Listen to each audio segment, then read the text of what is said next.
3 taon akong nagbulag-bulagan. 3 taon akong naging sunod-sunuran. Pero kagabi, habang nag-aagaw buhay ang tatay ko sa ospital, pinili ng asawa kong sagutin ang tawag ng dati niyang nobya para lang ipasyal ang aso nito. Namatay ang tatay ko ng mag-isa habang hawak ko ang phone na walang sumasagot. At sa sandaling iyon, kasabay ng paghinto ng puso ni tatay, huminto na rin ang pagmamahal ko kay Marco. Hindi na ako iiyak. Tapos na ang pagiging martir. Bukas, magugunaw ang mundo nila. Babe, dahan-dahan lang, nanginginig pa rin si Bantay sa takot. Ang tinig na yon ay hindi sa asawa ni Elena. Ito ay boses ng babaeng matagal ng multo sa kanilang pagsasama. Narinig ni Elena ang malambing na pag-aalala ni Vanessa sa kabilang linya. Isang pag-aalala na kailanman ay hindi niya narinig mula kay Marco para sa kanya. Nakatayo si Elena sa gitna ng hallway ng ospital. Basang-basa ang suot na damit dahil sa malakas na ulan, habang ang tubig ay tumutulo mula sa kanyang buhok, pababa sa nanginginig niyang mga kamay na mahigpit na nakahawak sa telepono. Marco, garalgal ang boses ni Elena. Pilit nilalabanan ang luhang nagbabadyang pumatak. Nasa ICU si tatay. Ang sabi ng doktor, baka hindi na siya magtatagal ngayong gabi. Kailangan kita dito. Parang awa mo na. Nagkaroon ng sandaling katahimikan sa kabilang linya bago sumagot si Marco. Ang tono nito ay puno ng inis. Tila isang abalang negosyante na naisturbo ng isang walang kwentang bagay. Elena, nasa meeting ako ngayon. Alam mo namang importante ang deal na ito para sa kumpanya, di ba? Huwag ka namang mag-inarte dyan. Matanda na ang tatay mo. Normal lang na nagkakasakit siya. Pero Marco, I have to go.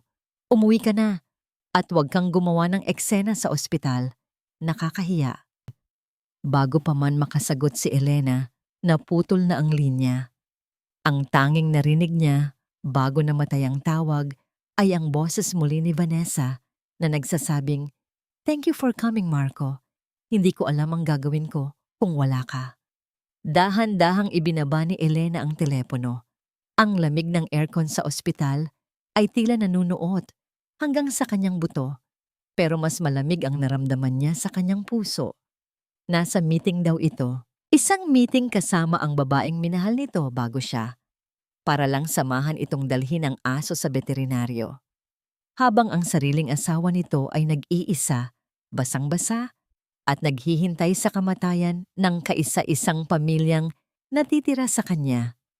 Tiningnan ni Elena ang kanyang sarili sa salamin ng pinto. Ang babaeng nakikita niya ay hindi na ang masayahin at puno ng pangarap na si Elena. Ito ay isang babaeng pagod, maputla, at tila ninakawan ng kaluluwa. Ang damit na suot niya ay siya ring inihanda niya kaninang umaga para sa dinner date, sana nila ni Marco. Isang selebrasyon para sa balitang magiging ama na ito. Pero ngayon, ang damit na yon ay kumapit sa kanyang balat, mabigat at malamig, tulad ng katotohanang pilit niyang tinatakasan. Bumukas ang pinto ng ICU. Lumabas ang doktor na may mabigat na ekspresyon sa mukha. Hindi na kailangan ni Elena ng mga salita.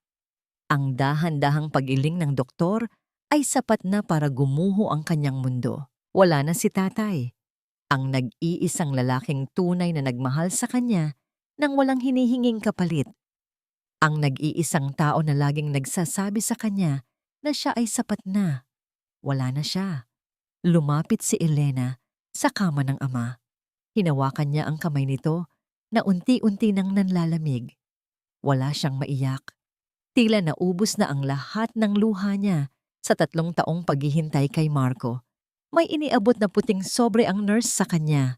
Mahigpit daw itong hawak ng kanyang tatay bago ito malagutan ng hininga. Nanginginig ang mga daliri ni Elena habang binubuksan ang selyadong papel. Sa loob nito ay hindi pera, kundi isang lumang titulo ng lupa sa Tagaytay at isang maikling liham na isinulat sa nanginginig na penmanship ng kanyang ama. "Anak, kapag napagod ka na sa pagiging matapang para sa iba, umuwi ka na. May tahanan kang naghihintay sa'yo. Mahal na mahal kita. Ang mga salitang iyon ay parang patalim na bumaon sa dibdib ni Elena. Alam ng ama niya. Alam nito ang paghihirap niya. Ang bawat gabing pagluha niya ng palihim, kahit wala siyang sinasabi. Napuno ang kanyang dibdib ng isang sigaw na hindi makalabas sa kanyang lalamunan. Gusto niyang magwala. Gusto niyang sumbatan ng mundo. Pero walang boses na lumabas.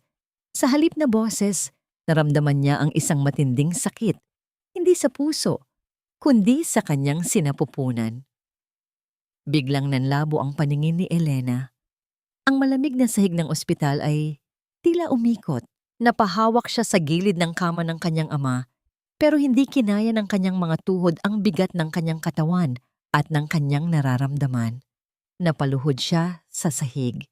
Isang matalas na kirot ang tumarak sa kanyang puson. Mas masakit pa sa anumang pisikal na sugat na naranasan niya. Napatingin siya sa ibaba. Sa kanyang basang palda, may unti-unting kumakalat na matingkad na pula. Ang sanggol. Ang sorpresang sasabihin sana niya kay Marco bukas. Ang kaisa-isang liwanag na inaasahan niyang sasalba sa kanilang pagsasama. Tulong. Ang mahinang bulong ni Elena, pero parang ang layo ng kanyang boses. Agad na nagtakbuhan ang mga nurse palapit sa kanya.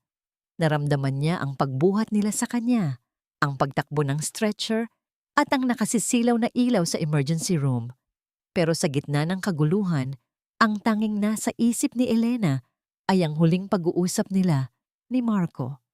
Ang boses ni Vanessa, ang kawalan ng halaga niya sa taong pinakamamahal niya. Nawala ang kanyang ama.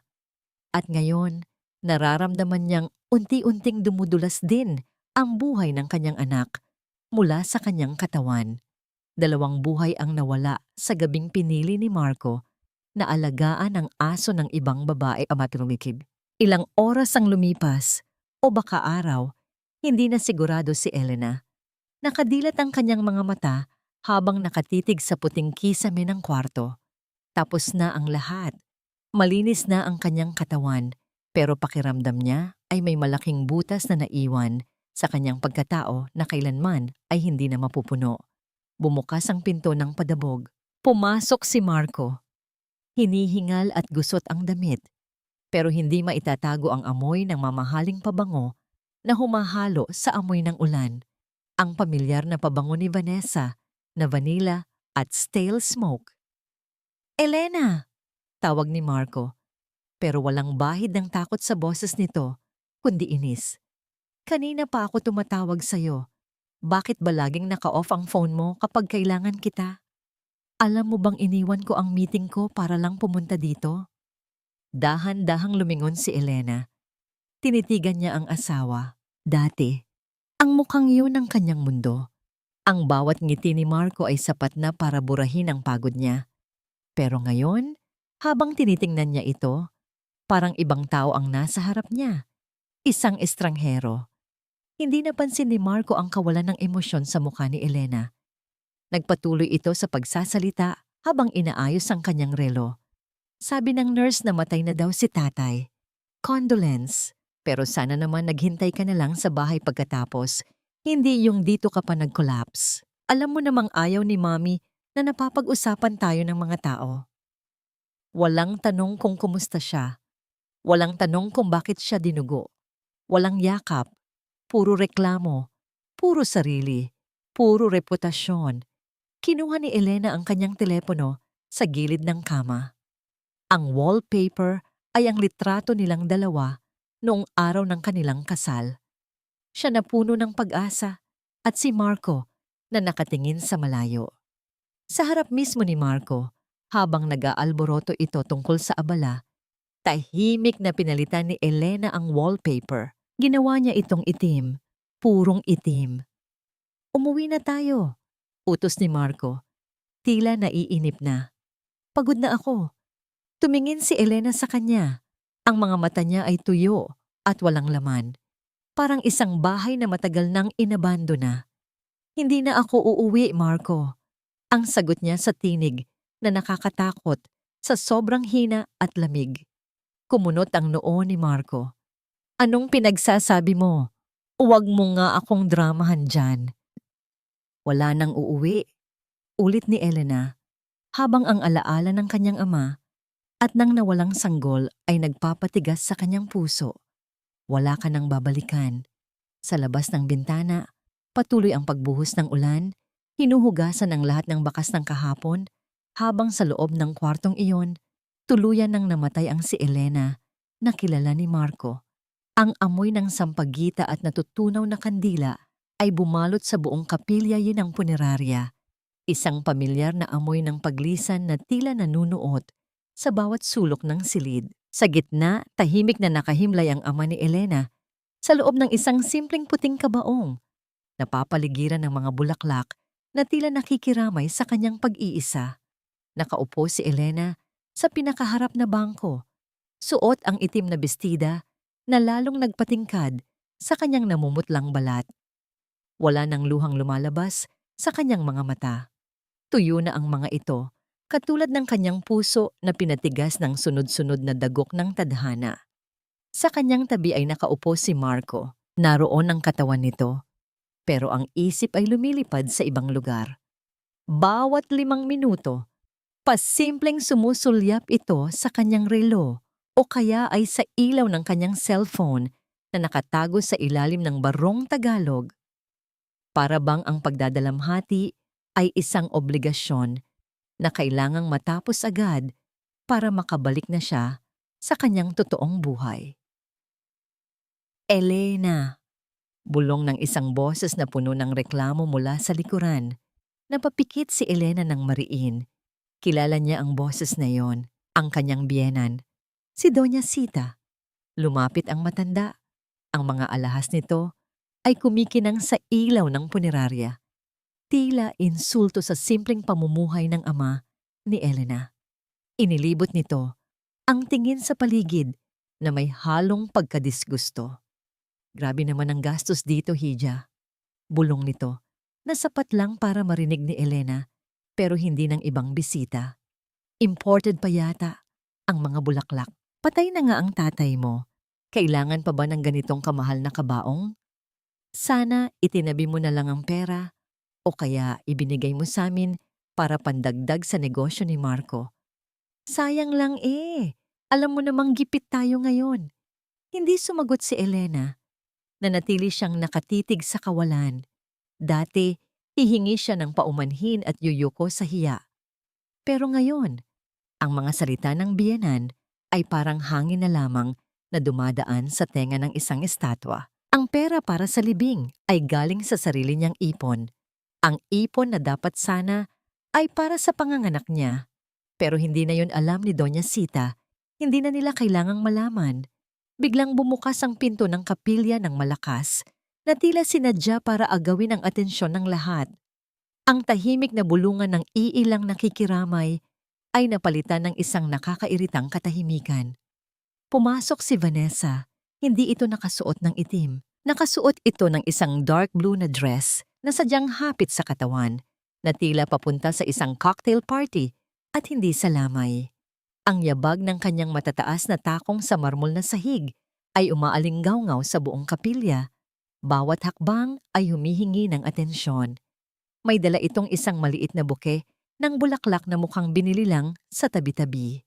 Naramdaman ni Elena ang pag-uyog ng bangko nang mabilis na tumayo si Marco para salubungin si Vanessa. Vanessa, bati ni Marco.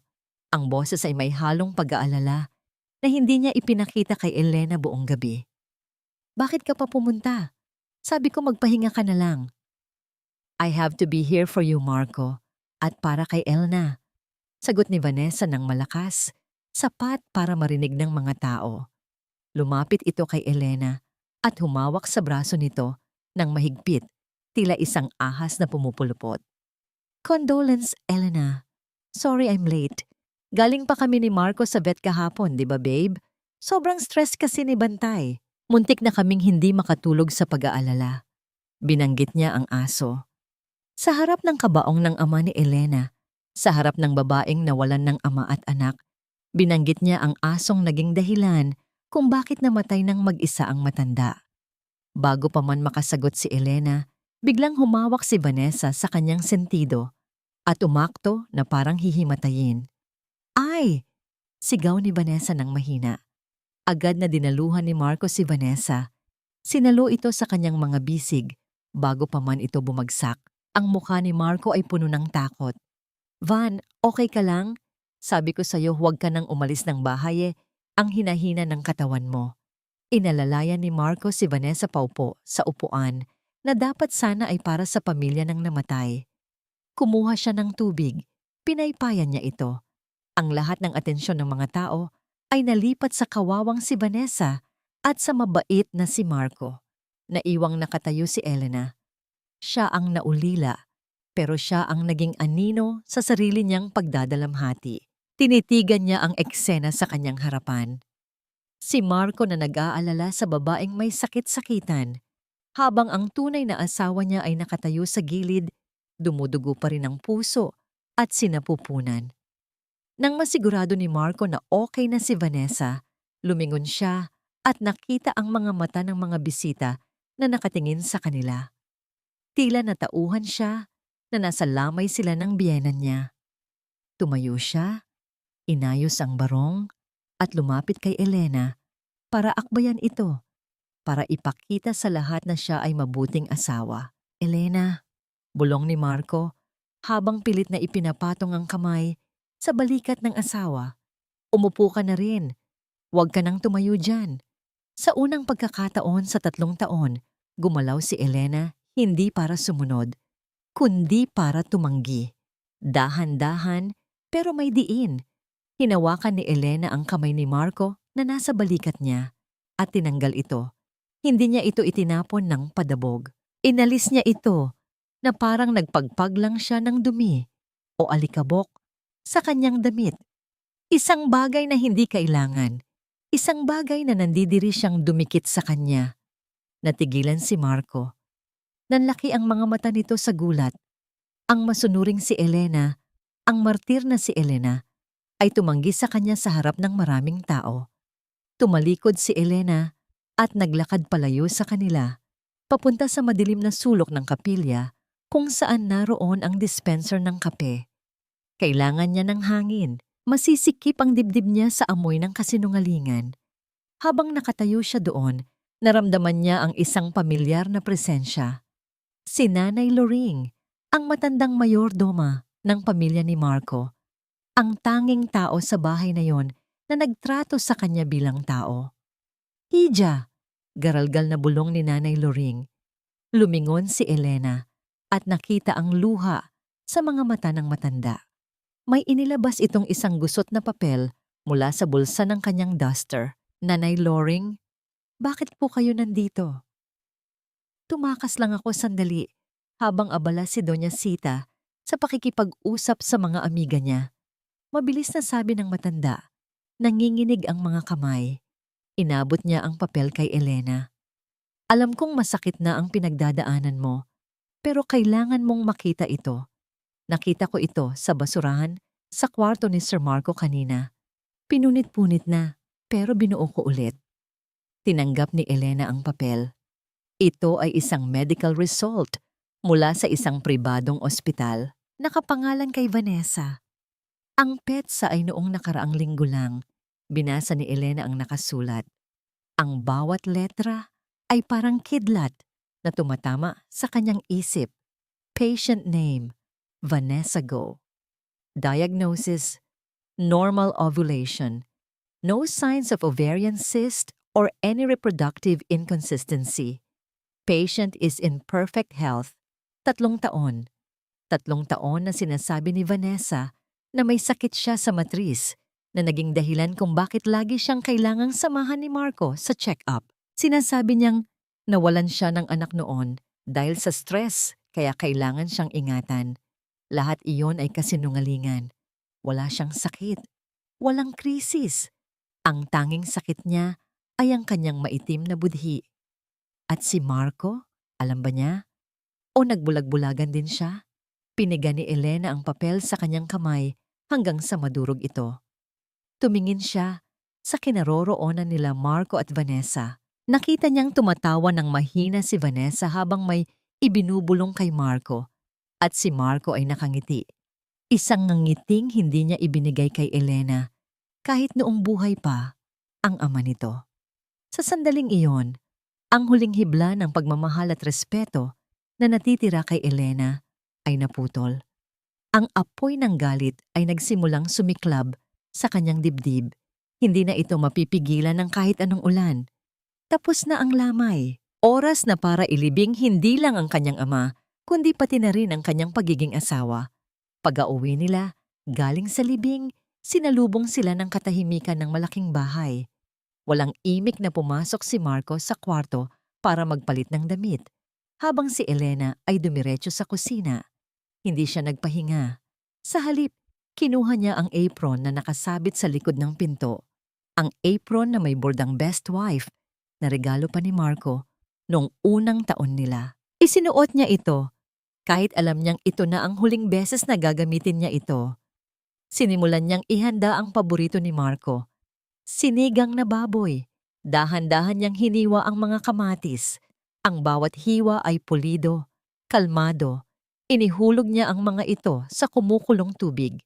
Ang asim ng sampalok ay humalo sa hangin. Isang pamilyar na amoy na dati ay nagpapangiti kay Marco pagka-uwi galing trabaho. Pero ngayon, ang asim na yon ay tila sumasalamin sa pait na nararamdaman ni Elena. Niluto niya ito ng may pagmamahal, hindi ang pagmamahal ng isang asawa na umaasang mahalin pabalik, kundi ang pagmamahal ng isang taong nagpapaalam. Ito ang huling beses na pagsisilbihan niya ang lalaking ito. Ito ang huling beses na masisikmura niyang maging sunod-sunuran. Nang maluto ang ulam, inihain niya ito sa mesa. Mainit pa ang sabaw, umuusok. Puno ng gulay at malambot na karne. Inilagay niya ang paboritong kutsara at tinidor ni Marco sa pwesto nito. Pagkatapos, umakyat siya sa kwarto. Nakita niya si Marco na nakahiga sa kama. Nag-i-scroll sa kanyang telepono. Marahil ay ka-text na naman si Vanessa. "Kain na," mahinang sabi ni Elena. Bumangon si Marco ni hindi man lang tumingin sa kanya. "Salamat. Gutom na ako. Nakakapagod ang araw na ito." Bumaba sila at kumain. Ang tunog lang ng kutsara at tinidor na tumatama sa plato ang maririnig sa buong dining area. Pinanood ni Elena si Marco habang humihigop ito ng sabaw. Nakapikit pa ito sa sarap. "Ang sarap, hon," sabi ni Marco. Sa wakas ay ngumiti ito sa kanya. "Ikaw talaga ang may pinakamasarap na timpla ng sinigang. Buti na lang, hindi ka katulad ni Vanessa na hindi marunong magluto." Natigilan si Elena. Binanggit na naman niya ang pangalan ng babaeng yon.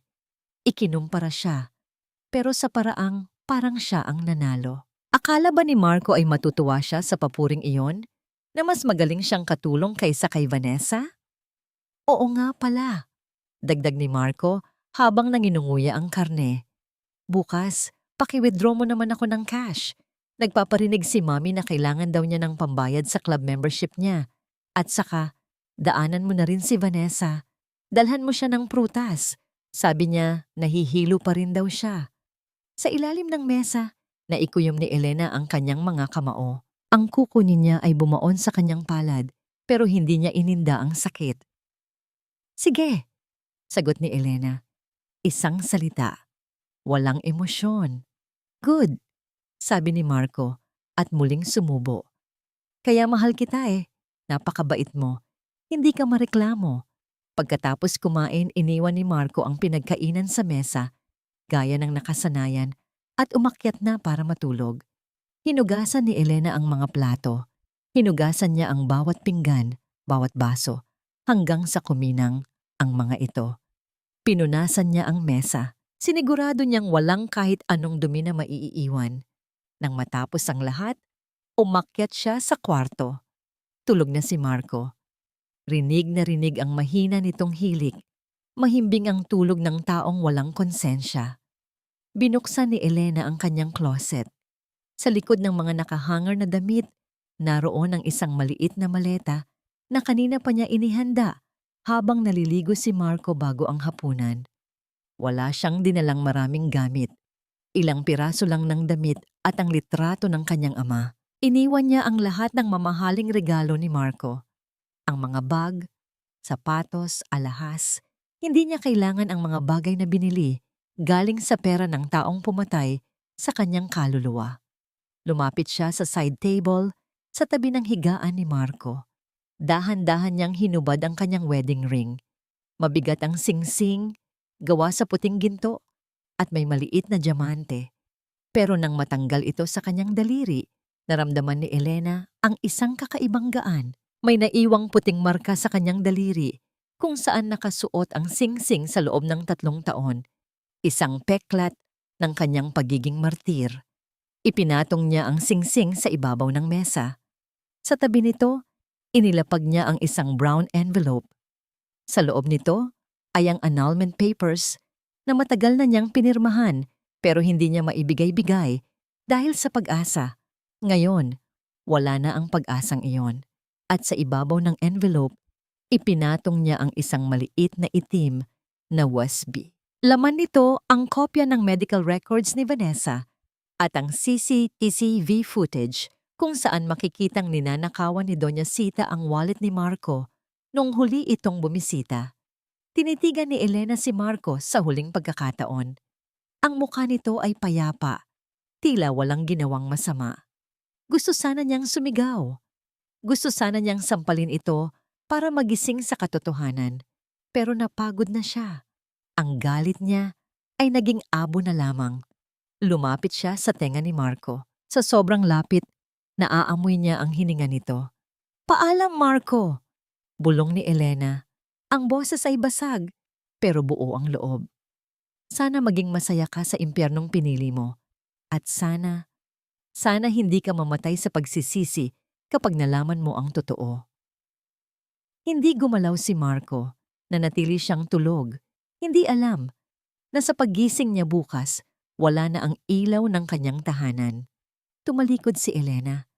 Hinawakan niya ang hawakan ng kanyang maleta at naglakad palabas ng kwarto. Hindi siya lumingon. Pagbaba niya ng hagdan, ang bawat hakbang ay tila pagbibilang ng natitirang sandali ng kanyang lumang buhay. Binuksan niya ang pinto ng bahay. Ang malamig na hangin ng gabi at ang ambon ay sumalubong sa kanya. Hindi na ito nakakatakot. Sa halip, ito ay parang yakap ng kalayaan. Sumakay siya sa naghihintay na taxi sa labas ng gate. "Saan po tayo, ma'am?" tanong ng driver. Tumingin si Elena sa bintana. Sa malaking bahay na unti-unting lumiliit habang umaandar ang sasakyan. Wala nang ilaw sa bahay na yon. "Sa malayo," sagot ni Elena. "Sa lugar kung saan ako makakahinga." Bumungad ang matalas na sinag ng araw sa mukha ni Marco. Isang malupit na paalala na nagsimula na ang bagong umaga. Sa gitna ng kanyang mahimbing na pagtulog, kinapa niya ang kabilang panig ng kama. Umaasang mararamdaman ang pamilyar na init at lambot ng katawan ni Elena. Ngunit ang tanging sumalubong sa kanyang palad ay ang malamig at unat na kumot. Walang Elena na yumayakap sa kanya sa umaga. Walang Elena na nagpapaalala sa kanya na oras na para bumangon. Bumangon si Marco na may halong inis. Karaniwan, sa ganitong oras ay amoy na niya ang aroma ng kapeng barako at ang halimuyak ng sinangag na bawang na nagmumula sa ibaba. Ngunit ngayon, ang tanging nalalanghap niya ay ang lipas na hangin ng aircon at ang kakaibang amoy ng alikabok na tila matagal nang hindi nalinisan. "Elena," tawag ni Marco. Ang boses ay paus pa at puno ng awtoridad. "Nasaan na ang kape ko? Malilate na ako sa opisina." Walang sumagot. Ang kanyang boses ay tila nilamon lamang ng malaking bahay. Bumalik sa kanya bilang isang mahinang echo na lalong nagpatingkad sa nakabibinging katahimikan. Ang katahimikan sa bahay na yon ay hindi payapa. Ito ay isang uri ng katahimikan na nagpaparamdam sa isang tao na siya ay tuluyan ng iniwan ng mundo. Padabog siyang tumayo, iniisip na marahil ay nasa palengke lang ang asawa o kaya ay nag-iinarte pa rin dahil sa nangyari sa lamay. Sa isip ni Marco, Masyadong emosyonal si Elena at sadyang nagpapahaba lamang ng drama. Naniniwala siyang sa loob ng ilang oras ay babalik din ang asawa sa kanyang paanan. Ngunit nang pagbaling niya sa side table para kunin ang kanyang relo, natigilan siya. Doon, sa ibabaw ng makintab na kahoy, ay may isang bagay na kumikinang na tinatamaan ng sikat ng araw. Ang wedding ring ni Elena. Nakapatong ito sa ibabaw ng isang makapal na brown envelope. Nanginginig ang kamay ni Marco nang kunin ng sobre. Ang mga salitang nakasulat sa unang pahina ay tila isang malakas na sampal sa kanyang pagkatao. Petition for Declaration of Nullity of Marriage. Napatawa si Marco ng mapakla, isang tawang puno ng kayabangan at pagtanggi. Inihagis niya ang papel pabalik sa mesa. Talaga ba, Elena? Aalis ka at iiwan mo ang singsing para lang takutin ako? Akala mo ba ay hahabulin kita? Kung gusto mong mapag-isa, sige. Tingnan natin kung hanggang kailan mo matitiis na wala ang karangyaang ibinibigay ko. Sinubukan niyang magpatuloy sa kanyang routine, ngunit bawat sulok ng bahay ay tila nanunumbat. Walang bagong plansang polo sa closet. Wala ang kanyang mga medyas na laging magkapares. Ang kusina ay malamig at ang palayok ng sinigang kagabi ay nananatili sa ibabaw ng kalan. Ang sabaw ay namuuna at naging puting sebo, tanda ng isang pagmamahal na hinayaan ng mapanis at mamatay. Biglang nabulabog ang kanyang pag-iisip nang tumunog ang doorbell. Sunod-sunod at agresibo. Isang ngisi ang gumuhit sa labi ni Marco. Sabi na nga ba, babalik din siya. Bulong niya sa sarili. Mabilis siyang bumaba. Inayos ang kanyang gusot na kwelyo upang magmukhang hindi siya naapektuhan ng pag-alis ng asawa. Ngunit nang buksan niya ang pinto, hindi ang maamong mukha ni Elena ang sumalubong sa kanya. Sina Doña Sita at Vanessa ang nakatayo doon. Ang kanyang ina ay abala sa pagpapaypay sa sarili habang si Vanessa ay puno ng mga paper bag mula sa mamahaling tindahan. Bakit ang tagal mong magbukas, Marco? Reklamo ng matanda habang tuloy-tuloy na pumapasok ng hindi man lang nagtatanggal ng sapatos. Nasaan na ang asawa mong tamad? Bakit walang sumasalubong sa amin? Wala si Elena. Umalis na siya. Maikling sagot ni Marco. Ang inis ay unti-unti nang humahalo sa kanyang pagkapagod. Mabuti naman kung ganoon. Tili ni Vanessa habang humahalik sa pisngi ni Marco. Babe, nagugutom na ako. Ipagluto mo naman ako ng pancakes, yung maraming maple syrup, ha? Tumingin si Marco kay Vanessa. Sa kauna-unahang pagkakataon, napansin niya ang kapal ng makeup nito kahit umagang-umaga pa lang. Napansin niya ang tono ng boses nito na tila isang amo na nag-uutos sa utusan. Naglakad si Vanessa sa kusina at agad na nagreklamo nang makita ang panis na sinigang. Marco, bakit may basura dito sa mesa? Napakaburara talaga ng asawa mo, sabi ni Vanessa habang akmang itatapon ang palayok. Huwag mong galawin yan, pasigaw na saway ni Marco. Nagulat ang dalawang babae sa biglang pagtaas ng boses niya.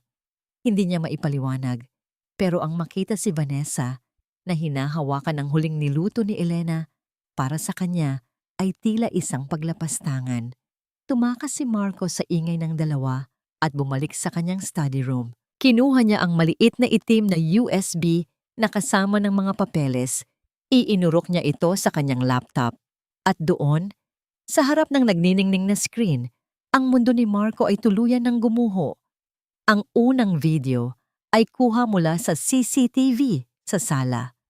Nakita niya ang kanyang ina, si Doña Sita, na lumingon-lingon sa paligid bago mabilis na binuksan ang wallet ni Marco.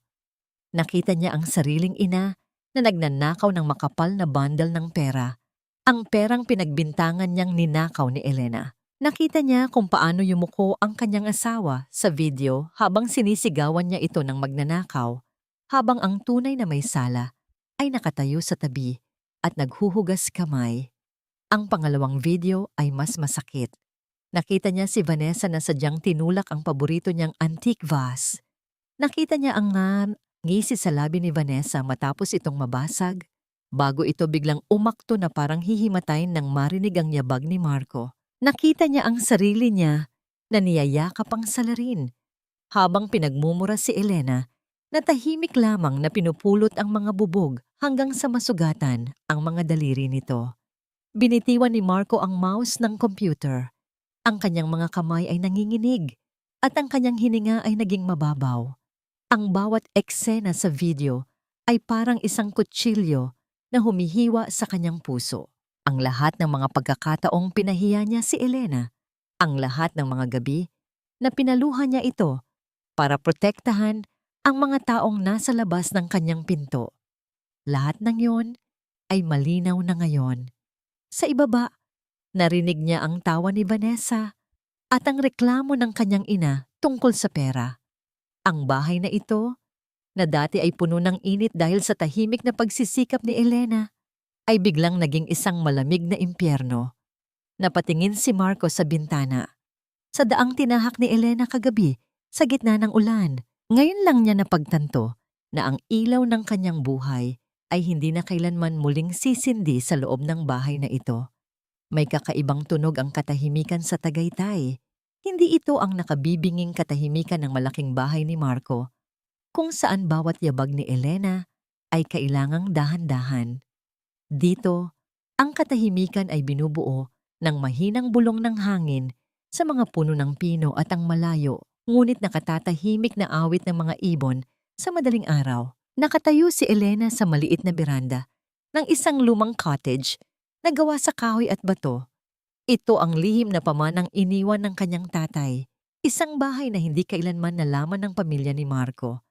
Akala nila ay mahirap ang ama ni Elena, pero ang totoo, pinili lang ng matanda ang simpleng buhay sa probinsya kaysa sa luho ng syudad. Huminga si Elena ng malalim. Ang malamig at sariwang hangin ay pumasok sa kanyang mga baga. Tila hinuhugasan ng bawat bakas ng amoy ng mamahaling pabango ni Vanessa na dati ay nakasakal sa kanyang buhay. Sa unang pagkakataon sa loob ng 3 taon, naramdaman ni Elena na ang kanyang dibdib ay hindi na mabigat. "Ma'am Elena, kape po." Isang malalim at kalmadong boses ang bumasag sa kanyang pagmumuni-muni.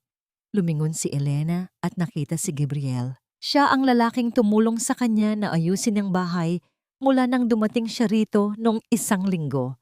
Nakasuot ito ng kupas na t-shirt at maong. May hawak na martilyo sa isang kamay at isang umuusok na tasa sa kabila. "Salamat, Gabriel," sabi ni Elena habang tinatanggap ang tasa. Naramdaman niya ang init ng seramika sa kanyang mga palad. "Pasensya na at naistorbo kita ng maaga. Gusto ko lang talagang maayos na yung tumutulong bubong bago ulanin." Ngumiti si Gabriel, isang ngiting hindi mapagkunwari at hindi nang huhusga. "Walang anuman, ma'am. Sanay naman ako sa trabahong ito. At saka, kailangan talagang maging matatag ang bubong mo para protektahan ka sa anumang bagyong darating." Tinitigan ni Elena si Gabriel ng sandali. May kakaiba sa paraan ng pagsasalita nito. Parang may mas malalim na kahulugan ang bawat salita. Hindi tulad ni Marco na laging nagmamadali at laging may hinihingi. Si Gabriel ay tila may lahat ng oras sa mundo para makinig. Pumasok si Elena sa loob ng bahay. Maliit lang ito, pero punong-puno ng alaala ng kanyang ama. Sa gitna ng sala ay naroon ang isang lumang oven. Dito siya tinuruan ng kanyang tatay na gumawa ng tinapay noong bata pa siya. Hinawakan ni Elena ang malamig na bakal ng oven. Isang ideya ang nagsimulang mabuo sa kanyang isip. Siguro, ito na ang oras para balikan ang tanging bagay na nagpapasaya sa kanya. Ang pagbe-bake. Naupo siya sa tabi ng bintana na nakaharap sa bulkang Taal. Ang bulkan ay nababalot pa ng manipis na hamog, tila isang misteryong naghihintay na mabuksan. Itinaas ni Elena ang kanyang tasa ng kape. Pinanood niya ang usok na sumasayaw sa hangin. Sa sandaling iyon, Naranasan ni Elena ang tinatawag niyang golden moment. Wala siyang iniisip na asawa, wala siyang iniisip na biyenan, walang sakit ng nakaraan. Ang tanging nararamdaman niya ay ang sarili niyang hininga. Ang bawat tibok ng kanyang puso ay tila nagsasabing, "Buhay ka, Elena. Buhay ka at malaya." Gayunpaman, sa likod ng kapayapaang ito, may isang maliit na tinik ng kaba na hindi siya iniwan. Habang inililigpit niya ang mga gamit sa kusina, napatingin siya sa daan, sa labas ng kanyang gate. Isang itim na sasakyan ang dahan-dahang dumaan. Hindi ito ang unang beses na nakita niya ang sasakyang yon. Nitong mga nakaraang araw, tila may isang anino na laging nakasunod sa kanyang bawat galaw. Tumibok ng mabilis ang puso ni Elena. Shinut down niya ang kanyang telepono at pinalitan ng SIM card noon, pang-unang gabi. Kaya imposibleng nahanap siya ni Marco ng ganoon kabilis. Pero sino ang nasa loob ng sasakyang yon? Samantala, sa Maynila, ang katahimikan sa bahay ni Marco ay nagsisimula nang maging isang sumpa. Nakatayo si Marco sa gitna ng sala, hawak ang basong may alak. Ang mga video sa USB ay paulit-ulit na nag-play sa kanyang isipan. Bawat tawa ni Vanessa sa video ay parang isang sampal na hindi natatapos. Bawat hikbi ni Elena na hindi niya pinakinggan noon ay parang isang hiyaw na bumabasag sa kanyang pandinig ngayon. "Marco, babe!" Tawag ni Vanessa mula sa taas. Ang boses ay puno ng pagkairita. "Nasaan na yung driver? Sabi ko kailangan kong pumunta sa mall. Ayaw akong ihatid. At saka, bakit wala pang pagkain? Gutom na ako." Tumingin si Marco kay Vanessa habang dahan-dahan itong bumababa ng hagdan. Ang mukhang dati ay tila anghel sa kanyang paningin. Ngayon ay mukhang maskarang puno ng pintura at kasinungalingan. Ang boses nito na dati ay tinuturing niyang musika, ngayon ay parang gasgas na plakang bumubutas sa kanyang tenga. "Tumahimik ka, Vanessa," ang malamig na sabi ni Marco. Hindi ito pasigaw, pero ang talim ng kanyang tono ay nagpatigil sa pag-iinarte ng babae. "What did you say?" Nanlaki ang mga mata ni Vanessa. "Babe, gutom lang ako. Kaya siguro mainit ang ulo mo. Sabi ko tumahimik ka." Sa pagkakataong ito ay bulyaw na ang lumabas sa bibig ni Marco. Ibinagsak niya ang baso sa lamesa. Walang basag na tunog ang narinig dahil sa kapal ng carpet, pero ang yanig ng lamesa ay sapat na para mapatalon sa takot si Vanessa. "Wag na wag mo nang tatawagin ang pangalan ko, na tila ba wala kang ginagawang masama. Nakita ko na ang lahat, Vanessa. Ang vas, ang mga pekeng sakit mo, ang lahat ng pang-uuto mo sa akin." Namutla si Vanessa. Ang kanyang mga labi ay nanginig at pilit na humanap ng palusot. "Marco, let me explain. Hindi mo naiintindihan." "Naiintindihan ko na ang lahat," putol ni Marco, habang naglalakad palabas ng bahay. "Naiintindihan ko na ako ang pinakamalaking tanga sa mundo dahil pinaniwalaan kita at itinapon ko ang kaisa-isang babaeng tunay na nagmahal sa akin. Huwag mo akong susundan." Sumakay si Marco sa kanyang sasakyan at mabilis na pinasibat ito paalis ng mansyon. Hindi niya alam kung saan siya pupunta, pero isa lang ang sigurado sa kanyang isip. Kailangang mahanap niya si Elena. Kailangan niyang lumuhod at humingi ng tawad, kahit na alam niyang baka huli na ang lahat.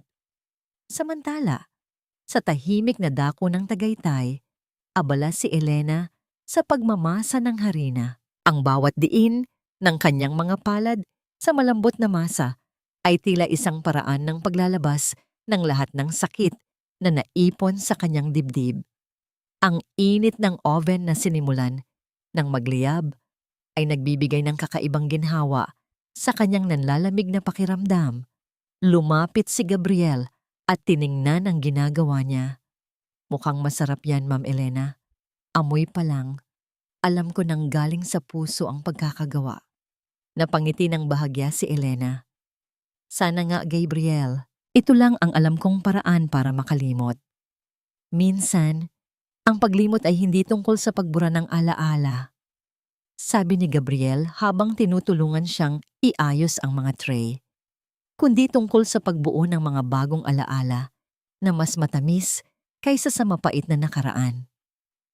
Napatigil si Elena at tumingin sa labas ng bintana.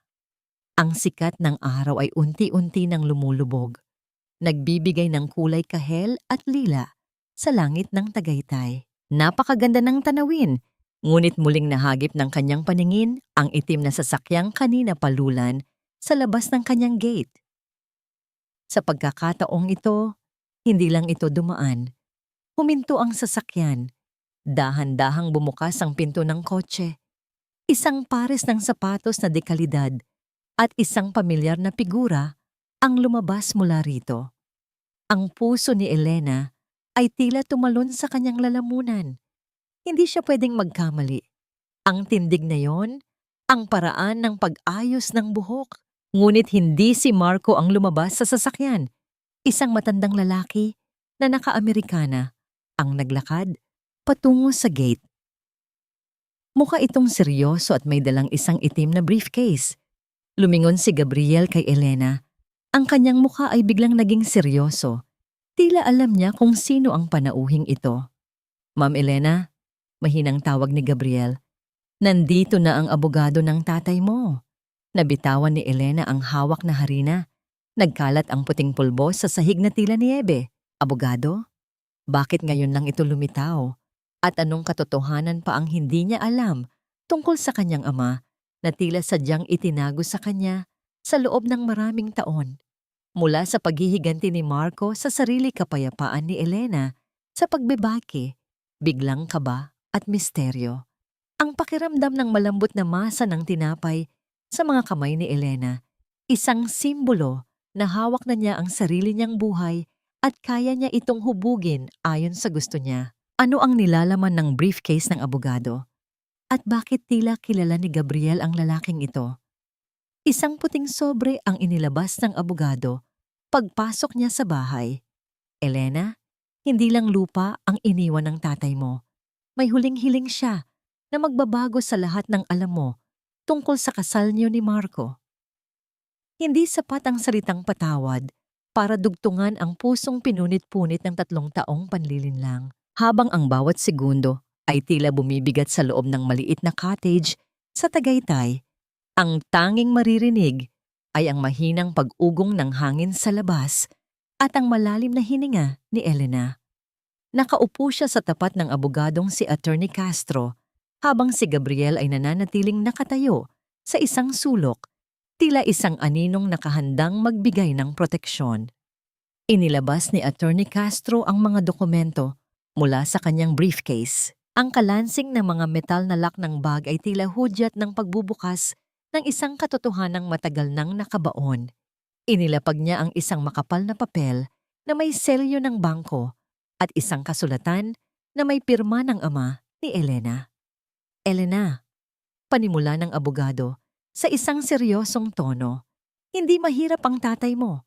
Ang totoo niyan, siya ang nagmamay-ari ng malaking bahagi ng lupain dito sa Tagaytay na kinatatayuan ng ilang mga sikat na resort. Itinago niya ito sa iyo dahil ayaw niyang maging target ka ng mga taong pera lang ang habol. Pero bago siya mamatay, nalaman niya ang lahat. Nalaman niya kung paano katratuhin ng pamilya ni Marco. Nanlaki ang mga mata ni Elena. Ang bawat salita ay tila isang malakas na hampas sa kanyang sistema. Akala niya ay simpleng magsasaka lang ang kanyang ama. Ngunit ang lahat ng pagtitiis nito sa hirap ay para lamang masiguro na ang lalaking pakakasalan ni Elena ay mamahalin siya dahil sa kanyang pagkatao at hindi dahil sa kanyang kayamanan. May isa pa, pagpapatuloy ni Attorney Castro. Ang kumpanya ni Marco, ang pautang na nagligtas sa kanila 3 taon na ang nakalilipas, hindi yun galing sa kung sinong investor. Galing iyon sa tatay mo, sa pamamagitan ng isang dummy corporation. Ang kondisyon niya noon ay simple, protektahan at mahalin ka ni Marco. Ngayong wala na ang tatay mo at napatunayan nating nilabag ni Marco ang kasunduan, Sa pamamagitan ng pagtataksil at pang-aabuso, may kapangyarihan kang bawiin ang lahat. Ang kumpanya, ang bahay, at ang lahat ng yaman na tinatamasa nila ngayon ay sayo, Elena. Nabitawan ni Elena ang kanyang tasa ng kape. Ang tunog ng pagtapon ng likido sa sahig ay tila simbolo ng pagkatapon ng lahat ng kanyang mga paghihirap. Tumingin siya kay Gabriel at nakita niya sa mga mata nito ang isang uri ng pag-unawa. Hindi lang pala siya isang simpleng babaeng tumakas mula sa masamang asawa. Siya ay isang reynang ninakawan ng korona na ngayon ay may pagkakataon ng bumawi. Habang nangyayari ito sa Tagaytay, ang paraisong pinangarap ni Marco, kasama si Vanessa sa Maynila, ay tuluyan ng nagiging isang impyerno. Sa loob ng mansyon, umaalingaw-ngaw ang sigawan ni Doña Sita at Vanessa. Ang dating tahimik at marangyang sala ay punong-puno ng tensyon. Ang mga mamahaling vase na hindi nabasag noon ay tila nanganganib ngayon dahil sa galit ni Marco. Marco, huwag mong gawin ito. Pagsusumamo ni Doña Sita habang hinahabol ang anak na mabilis na nag-eempake ng mga gamit ni Vanessa. Kailangan natin si Vanessa para sa koneksyon ng pamilya niya. Anong koneksyon, Mami? Bulyaw ni Marco. Ang kanyang mukha ay mapula sa galit at ang kanyang mga mata ay puno ng pagkamuhi. Ang pamilya niya ay baon sa utang, kaya lang siya kumapit sa atin dahil alam niyang tanga ako at gagawin ko ang lahat para sa kanya. Pinagtulungan niyo ni Vanessa na palayasin ang tanging tao na tunay na nag-aalaga sa atin. Ngayong wala na si Elena, wala nang nag-aayos ng gulo niyo. Babe, please. Hikbi ni Vanessa, pilit na humahawak sa braso ni Marco. Gawa-gawa lang ni Elena ang mga video na yon. Inggit lang siya sa atin. Marahas na itinulak ni Marco ang kamay ni Vanessa. Huwag mong mabanggit-banggit ang pangalan ni Elena. Hindi mo siya kapantay. Kahit kailan, hindi mo makukuha ang dangal na mayroon siya. Kinuha ni Marco ang kanyang susi ng sasakyan at lumabas ng bahay. Iniwan ang dalawang babaeng nag-aaway na parang mga aso't pusa. Ngunit sa paglabas niya, isang itim na sasakyan ang huminto sa tapat ng kanyang gate. Dalawang lalaki na nakauniforme ng sheriff ang lumabas. May hawak na utos mula sa korte. Mr. Marco de la Vega? Tanong ng isa. Nandito kami para ipatupad ang writ of execution. Ang lahat ng ari-arian na ito, kabilang ang bahay at ang kumpanya, ay inilipat na sa pangalan ng tunay na may-ari. Mayroon kayong 24 na oras para lisanin ang lugar na ito. Napako sa kinatatayuan si Marco. Ang kanyang mundo na kanina lang ay tila hawak pa niya. Ngayon ay gumuho na sa kanyang paanan. Sino no? Sinong may-ari? Ang tagapagmana ni Don Teodoro Santos, sagot ng sheriff. Ang asawa niyo, si Elena Santos de la Vega. Ang pangalang iyon ay tila isang sumpa na bumalot sa buong pagkatao ni Marco. Si Elena, ang babaeng itinuring niyang basura, ang babaeng pilit niyang kinalimutan, ang siya palang humahawak sa kanyang hininga. Sa Tagaytay, nakatayo si Elena sa harap ng bintana habang pinapanood ang paglubog ng araw. Hindi na siya ang Elena na umiyak sa gilid ng kama. Ang kanyang tindig ay tuwid, ang kanyang mga mata ay matalim, at ang kanyang puso ay handa na para sa huling yugto ng kanyang laban. Gabriel, tawag ni Elena sa lalaking nasa likuran niya. Ano po iyon, ma'am? Ihanda mo ang sasakyan. Bukas, babalik tayo sa Maynila. Hindi para makipagbalikan, kundi para kunin ang lahat ng sa akin. Ang hangin sa Tagaytay ay tila bumulong ng isang pangako ng hustisya.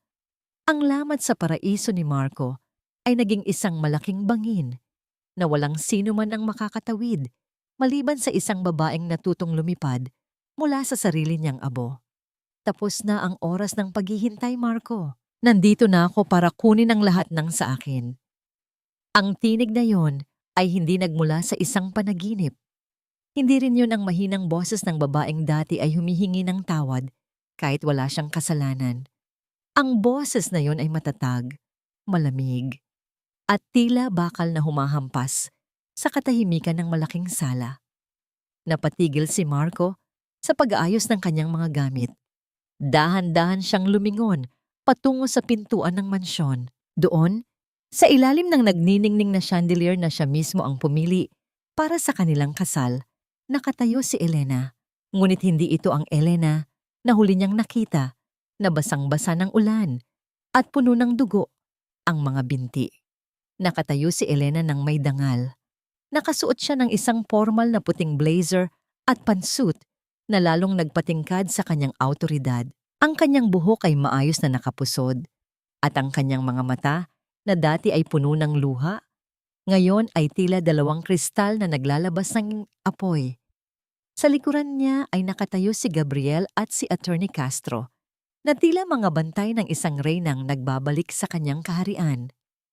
Elena, ang tanging lumabas sa bibig ni Marco. Ang kanyang puso ay tumibok ng mabilis, hindi dahil sa galit, kundi dahil sa matinding panghihinayang na biglang sumakmal sa kanyang dibdib. Sa loob ng 3 taon, nasanay siyang makita si Elena na naka-apron at amoy kusina. Ngunit ang babaeng nasa harap niya ngayon ay amoy tagumpay at tila abot langit ang distansya mula sa kanya. Anong ginagawa ng babaeng ito rito? Ang matinis na sigaw ni Doña Sita habang pababa ng hagdan, kasunod si Vanessa na namumula ang mga mata sa kaiiyak.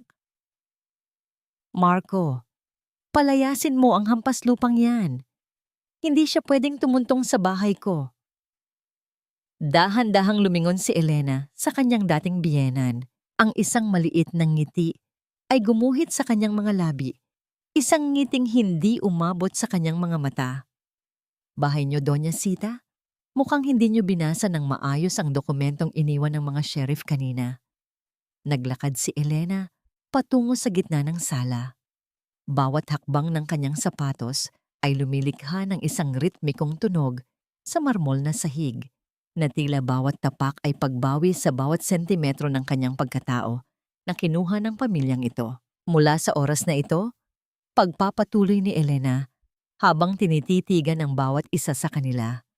Ang mansyong ito, ang kumpanyang De La Vega, at pati na ang mga sasakyang ginagamit nyo ay nasa ilalim na ng aking pangalan. Ako ang nagmamay-ari ng bawat hibla ng kurtina at bawat piraso ng pilak sa lamesang ito.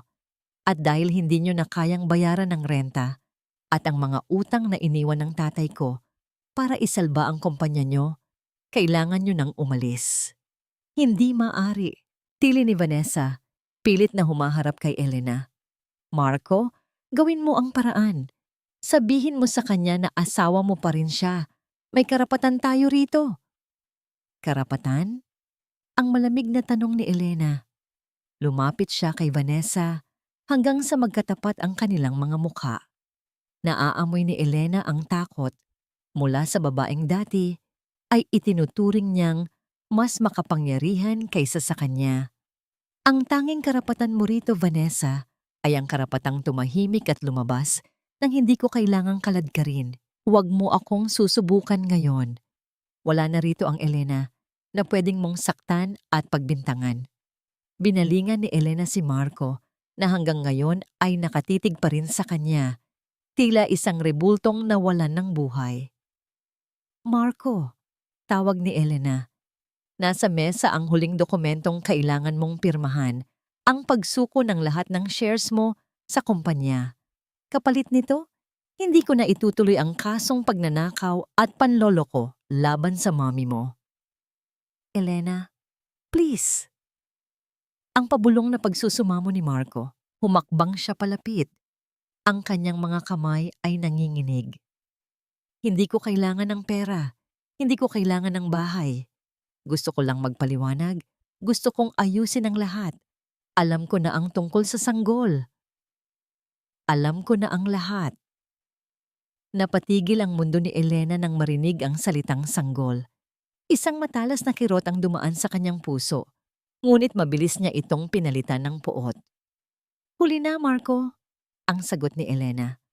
Ang boses ay basag, ngunit matigas. Ang sanggol na tinutukoy mo ay nawala sa gabi, na mas pinili mo ang aso ng babaeng ito kaysa sa akin. Ang tatay ko ay namatay ng mag-isa dahil sa'yo. Huwag mong gamitin ang sakit ko para humingi ng awa dahil wala ka nang makukuha sa akin kundi ang katotohanang ikaw mismo ang pumatay sa pamilyang pangarap ko. Kinuha ni Elena ang fountain pen mula sa kanyang bag at inilapag ito sa tapat ni Marco. Pirmanan mo ito at hayaan mo akong mamabuhay nang wala ka. Iyan na lang ang kaisa-isang bagay na magagawa mo para sa akin. Sa labas, ang langit ay nagsimulang magdilim, nagbababadya ng isang malakas na ulan. Sa loob ng sala, ang tensyon ay tila isang tali na unti-unting napuputol. Pinanood ni Elena ang panginginig ng kamay ni Marco habang hawak ang panulat. Alam niya, ito na ang huling hininga ng kanyang nakaraan. Ngunit bago pa man maidikit ni Marco ang panulat sa papel, isang malakas na kalabog ang narinig mula sa pinto. Pumasok ang isa pang tauhan ni Attorney Castro. May dalang isang lumang cassette tape at isang litrato na kupas na. Ma'am Elena, may nakita po kami sa tagong vault ng tatay niyo sa bangko. May kinalaman po ito sa tatay ni Marco at sa dahilan kung bakit talaga sila nagpakasal. Tumingin si Elena sa litrato. Ang kanyang mga mata ay nanlaki. Ang lihim na iniisip niyang alam na niya ay tila dulo lamang ng isang mas malalim at mas madilim na katotohanan na nag-uugnay sa kanilang mga pamilya. Isang katotohanang maaaring magpabago muli sa kanyang nararamdaman para sa lalaking nasa harap niya. Paano kung ang kasal nila ay hindi lang isang pagkakamali, kundi isang bahagi ng isang mas malaking pagbabayad ng utang na hindi niya kailanman inakala? Hindi lang pala ako ang naging alipin sa bahay na ito, pati ang buhay ko. Isinangla na bago pa man ako isilang. Ang bulong na ito ni Elena ay tila isang malamig na hangin na nagpatahimik sa lahat. Kinuha niya ang kupas na litrato mula sa kamay ng tauhan ni Attorney Castro. Sa litrato, makikita ang kanyang tatay na si Teodoro at ang tatay ni Marco na si Roberto. Magkayakap sila, nakangiti, ngunit sa likod nila ay ang nasusunog na gusali ng unang warehouse ng pamilya Santos. Nanginginig ang mga kamay ni Elena habang inilalagay ni Attorney Castro ang lumang cassette tape sa player. Ang tunog ng pag-ikot ng tape ay maririnig sa buong sala. Bago ang isang basag at mahinang boses, ang boses ni Roberto de la Vega ay pumuno sa silid.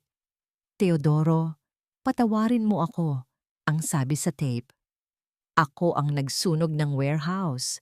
Ako ang nagnakaw ng puhunan mo para isalba ang sarili kong pangalan. Pero dahil sa kabutihan mo, hindi mo ako ipinakulong. Ang kapalit ay ang pangako na ang anak mong si Elena ay papasok sa pamilya ko para makuha niya ang lahat ng nararapat sa kanya. Ang kasal nila ni Marco ay hindi lang pag-iisa ng dalawang tao, kundi ang paraan ko para ibalik ang lahat ng kinuha ko sa'yo. Katahimikan. Isang nakabibinging katahimikan ang bumalot sa mansyon. Dahan-dahang lumingon si Elena kay Doña Sita. Ang matanda ay tila naging isang rebulto ng asin, maputla at hindi makatingin ng diretso. Ngayon ay malinaw na ang lahat. Alam ni Doña Sita ang lihim na ito, kaya pala gano'n na lamang ang galit nito kay Elena. Dahil bawat oras na nakikita niya ang manugang, naaalala niya ang utang na hindi nila kayang bayaran. Kaya pala pilit nitong ginawang impyerno ang buhay ni Elena para kusa itong umalis at hindi na makuha ang kayamanang nararapat sa kanya. Pinlano niyo ang lahat. Ang pabulong na sabi ni Elena, ang boses ay puno ng pait.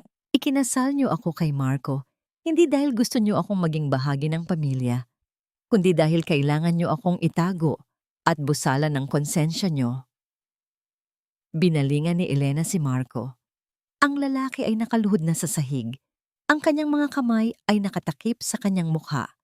Ang bawat hikbi ni Marco ay tila isang pag-amin sa sarili niyang pagkukulang. Elena, hindi ko alam, ang humihikbing sabi ni Marco.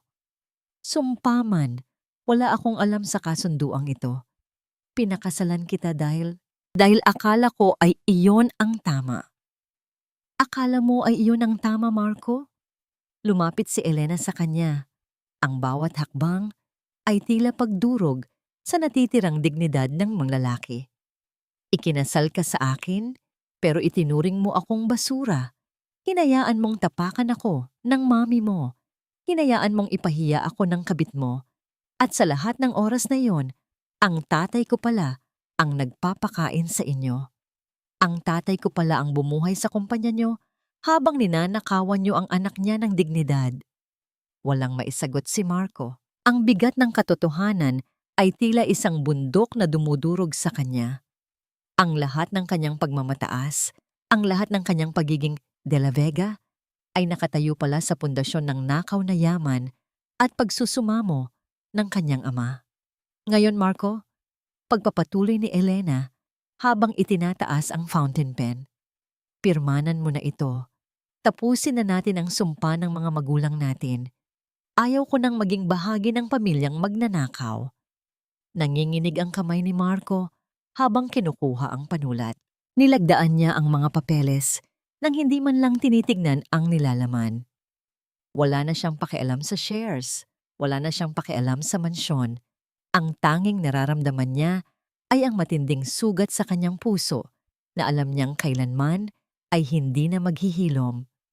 Pagkatapos mapirmahan ang lahat, tumayo si Elena. Lumingon siya kay Gabriel na kanina pa tahimik na nagmamasid. Gabriel, kunin mo ang mga gamit. Wala na tayong gagawin dito. Naglakad si Elena patungo sa pinto, ngunit bago siya lumabas, tumigil siya sa tapat ni Doña Sita at Vanessa. May 24 na oras kayo para lisanin ang bahay na ito, ang malamig na utos ni Elena. At Vanessa, ang medical record na nakuha ko, ipinadala ko na yon sa board of directors ng kumpanya mo. Ang panloloko ay may katumbas na parusa at sisiguraduhin kong mararamdaman mo ang bawat sentimo ng pagbagsak mo. Lumabas si Elena ng mansyon. Ang ulan ay nagsimula ng pumatak ng malakas, tila hinuhugasan ang bansa ng kanyang nakaraan. Sumakay siya sa sasakyan kasama si Gabriel. Sa loob ng sasakyan, nanatiling tahimik si Elena. Nakatingin siya sa bintana, sa madilim na kalsada na tinatahak nila. Ang bigat ng kanyang dibdib ay unti-unti nang naglalaho. Ngunit may isang bagong uri ng sakit ang pumalit dito. Ang sakit ng pag-alam na ang kanyang buong buhay ay isang bahagi lamang ng isang malaking transaksyon. Ma'am Elena? Mahinang tawag ni Gabriel habang nagmamaneho. Okay lang po ba kayo? Hindi sumagot si Elena. Sa halip dahan-dahan niyang ipinatong ang kanyang ulo sa balikat ni Gabriel. Ang init ng katawan ng lalaki ay nagbigay sa kanya ng isang uri ng proteksyon na hindi niya naramdaman kay Marco sa loob ng 3 taon. Gabriel, bulong ni Elena. Dalhin mo ako sa dagat. Gusto kong makarinig ng alon. Gusto kong makalimot. Samantala, sa loob ng mansyon, naiwang mag-isa si Marco sa gitna ng dilim. Ang mga ilaw ay sadyang pinatay ng mga tauhan ni Elena. Habang nakaupo siya sa sahig, narinig niya ang mabilis na yabag ng mga paa patungo sa labas. Iniwan na siya ni Vanessa. Iniwan na siya ng kanyang mami para magligtas ng sariling balat. Tumayo si Marco, tila isang bangkay na naglalakad. Kinuha niya ang susi ng kanyang sasakyan. Ang tanging nasa isip niya ay ang huling tingin ni Elena sa kanya. Ang tingin na puno ng awa at pagkadiri. Hindi niya kayang mabuhay ng ganoon. Mabilis niyang pinasibat ang sasakyan sa gitna ng malakas na ulan. Ang bilis ng takbo niya ay hindi na makontrol. Ang kanyang mga mata ay puno ng luha. Nanlalabo ang paningin sa bawat patak ng ulan sa windshield. Elena, patawad. Ang huling bulong ni Marco bago ang isang malakas na liwanag mula sa isang paparating na truck ang sumilaw sa kanya. Isang matinding pag-ikot ng mundo, ang tunog ng pagkayod ng bakal sa semento. At pagkatapos, ang katahimikan, ang amoy ng gamot at ang mapuputing pader ng pampublikong ospital ang bumungad kay Marco nang muli niyang idilat ang kanyang mga mata. Hindi ito ang marangyang silid na nakasanayan niya. Walang malalambot na unan, walang aircon na nagbibigay ng ginhawa, at walang mga pribadong nurse na nagbabantay sa bawat galaw niya. Ang tanging naririnig ay ang ritmikong tunog ng makinang bumibilang sa kanyang bawat tibok ng puso at ang mahihinang daing ng iba pang mga pasyente sa paligid. Sariwa pa ang mga sugat sa kanyang katawan mula sa aksidente, ngunit mas mahapdi ang sugat sa kanyang budhi. Sa kanyang tabi, tanging si Nanay Loring lamang ang nakaupo. Ang matandang mayordoma na hindi siya iniwan sa kabila ng lahat ng kanyang pagkakamali. Nay, nasaan si Mommy? Si Vanessa? Ang mahinang tanong ni Marco. Ang boses ay basag dahil sa tuyong lalamunan. Umiwas ng tingin si Nanay Loring bago dahan-dahang hinaplos ang kamay ni Marco. Ang mami mo, Marco, ay tumuloy muna sa kapatid niya sa probinsya pagkatapos makuha ang huling pera sa vault. Si Vanessa naman, narinig kong umalis na patungong ibang bansa kasama ang isang mayamang negosyante. Wala silang iniwang mensahe para sa'yo. Isang mapait na tawa ang kumawala sa mga labi ni Marco. Ito na ang kabayaran. Noong siya ang nasa itaas, tinalikuran niya ang tunay na nagmamahal sa kanya para sa mga taong ang tanging hangad ay ang kanyang yaman. Ngayong wala na siyang maibibigay, iniwan siya ng mga ito sa gitna ng dusa. Deserve ko ito, Nay, bulong ni Marco habang nakatingin sa kisame. Pinili ko ang dilim, kaya ngayon ay nilamon ako nito. Ilang linggo ang lumipas. Ang paggaling ni Marco ay mabagal at masakit. Bawat hakbang niya gamit ang saklay ay tila isang parusa. Ngunit tinanggap niya ito ng walang reklamo. Ibinenta niya ang kanyang huling mga natitirang kagamitan, ang kanyang mamahaling relo, ang kanyang mga sapatos, at ang huling piraso ng kanyang kayabangan para bayaran ang mga utang at ang mga benepisyong nararapat para sa mga empleyadong nawalan ng trabaho dahil sa pagbagsak ng kumpanya. Habang nangyayari ito, sa pampang ng Batangas, unti-unting bumubuo ng bagong mundo si Elena. Kasama si Gabriel, natagpuan niya ang katahimikan sa pakikinig sa hampas ng alon sa dalampasigan. Ang kulay ng kanyang balat ay naging masigla sa ilalim ng sikat ng araw at ang kanyang mga tawa ay muling narinig. Mga tawang hindi napilit, kundi galing sa pusong nagsisimula ng maghilom. Nagtayo si Elena ng isang maliit na panaderya sa tabi ng dagat. Ang bawat tinapay na kanyang ginagawa ay amoy ng bagong simula. Ang mga bata sa baryo ay laging naghihintay sa kanyang mainit na pandesal tuwing umaga. Sa mga sandaling iyon, nakikita ni Gabriel ang tunay na Elena. Isang reynang hindi kailangan ng trono dahil sapat na ang kanyang kabutihan para igalang ng lahat. Ngunit isang umaga, isang liham ang dumating sa pintuan ni Elena. Walang pangalan ng nagpadala. Tanging isang maliit na tuyong bulaklak ng sampagita ang nasa loob. Binasa ni Elena ang nakasulat. Hindi ito humihingi ng balikan. Hindi rin ito nagsusumamo ng pagmamahal. Ang sulat ay puno ng mga detalye ng mga transaksyong ibinalik sa kanyang pangalan, ang mga dokumento ng mga lupang ninakaw noon ng mga De La Vega na ngayon ay maayos na nailipat sa kanya at isang maikling mensahe. Elena, hindi sapat ang buhay ko para bayaran ang lahat ng kinuha ko sa iyo. Pero hanggat humihinga ako, sisiguraduhin kong maibabalik ko ang bawat piraso ng dangal mo na dinumihan ko. Huwag kang mag-alala. Hindi ako magpapakita sa iyo. Hindi ko na gustong madumihan pa ng anino ko ang liwanag na nahanap mo.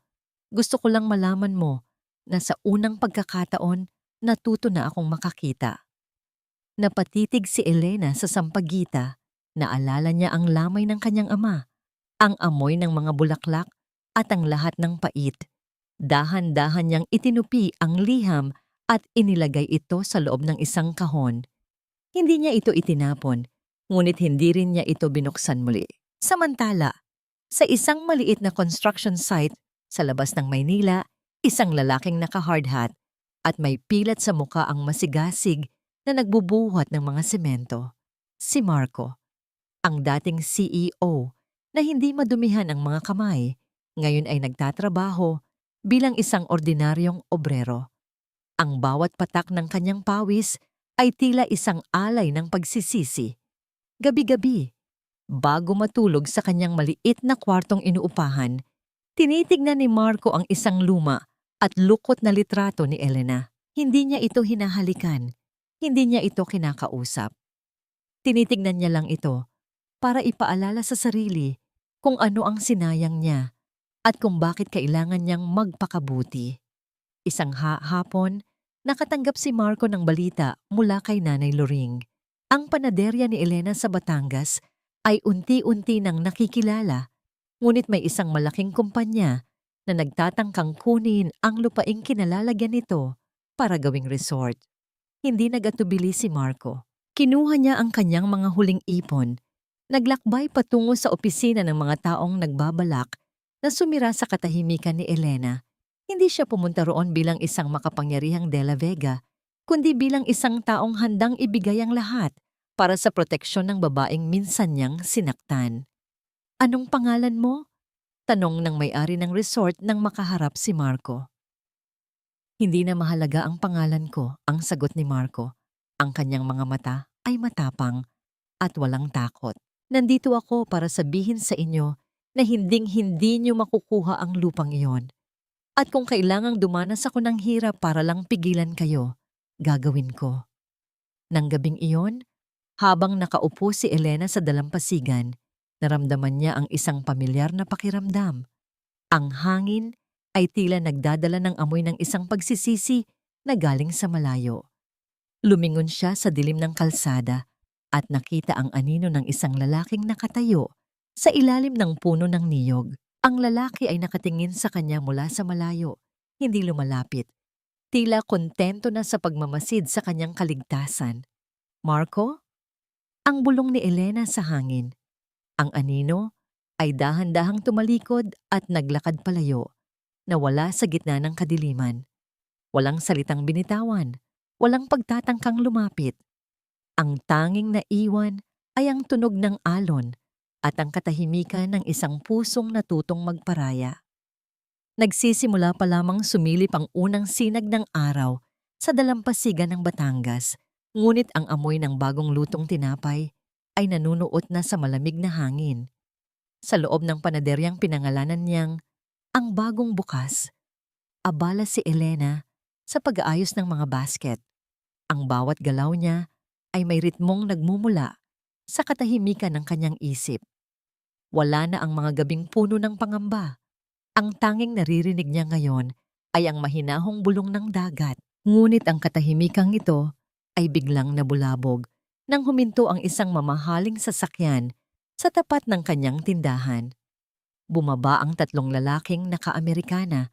Ang kanilang mga mukha ay tila mga pader na walang emosyon.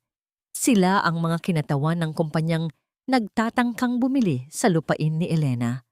"Mrs. De La Vega," ang tawag ng isa sa kanila. Pilit na ginagamit ang apelyidong matagal na niyang binitawan. "Nandito kami para sa huling alok. Huwag mo nang hintayin na dumaan pa tayo sa korte. Hindi mo kakayanin ang kapangyarihan ng kumpanya namin." Lalabas sana si Gabriel mula sa kusina para ipagtanggol si Elena, ngunit bago pa siya makahakbang, isang boses mula sa labas ang pumigil sa lahat. "Hindi niyo kailangang dumaan sa korte dahil wala kayong legal na basehan para kunin ang lupang ito." Dahan-dahang lumingon si Elena. Sa tapat ng gate, nakatayo ang isang lalaking halos hindi niya nakilala. Ang kanyang balat ay naging sunog sa araw. Ang kanyang katawan ay naging mas matipuno mula sa mabibigat na trabaho at may isang malalim na pilat na humahati sa kanyang kaliwang kilay. Nakasuot siya ng isang lumang maong at t-shirt na puno ng alikabok ng semento. Si Marco. Naglakad si Marco patungo sa kanila. Ang bawat hakbang niya ay walang bakas ng dating kayabangan. Ito ay hakbang ng isang lalaking alam ang bigat ng bawat sentimong kinikita niya. Inabot niya ang isang makapal na folder sa mga lalaking naka-Amerikana. Iyan ang mga dokumento mula sa Land Registration Authority. Ang sabi ni Marco sa isang boses na malalim at puno ng paninindigan. Napatunayan na ang mga pirma sa inyong balak na deed of sale ay pineke. At kung itutuloy niyo ang pananakot sa may-ari ng lupang ito, ako mismo ang magsasampa ng kaso laban sa inyo. Huwag niyong kalimutan na kahit wala na sa akin ang kumpanya ko, kabisado ko pa rin ang bawat butas ng batas na sinusubukan niyong baluktutin. Nagkapalitan ng tingin ang mga lalaki. Nang makita ang seryosong banta sa mga mata ni Marco, mabilis silang bumalik sa kanilang sasakyan at humarurot paalis. Naiwan ang katahimikan sa pagitan ni Elena at Marco. Nakatayo si Elena sa beranda, habang si Marco ay nanatili sa ibaba, sa labas ng kanyang gate. Hindi ito nagtangkang pumasok. Hindi ito nagtangkang lumapit. Elena, ang tanging sabi ni Marco. Ang kanyang tinig ay tila isang dalangin na matagal nang hindi nabibigkas. Bumaba si Elena at lumapit sa gate. Tinitigan niya ang lalaking dati ay iitinuring niyang mundo, ngunit ngayon ay tila isang estrangherong may pamilyar na kaluluwa. Napansin ni Elena ang mga kamay ni Marco. Ang mga kamay na dati ay puro mamahaling panulat lamang ang hawak. Ngayon ay puno ng kalyo. May mga sugat na natuyo na at itim na dumi sa ilalim ng mga kuko mula sa construction site. Sa sandaling iyon, naranasan ni Elena ang isang golden moment. Nakita niya ang tunay na kahulugan ng pagbabago.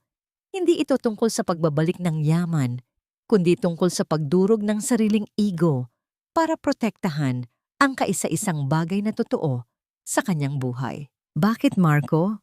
Ang mahinang tanong ni Elena. Bakit mo ginagawa ito? Sinabi ko na sayong malaya ka na.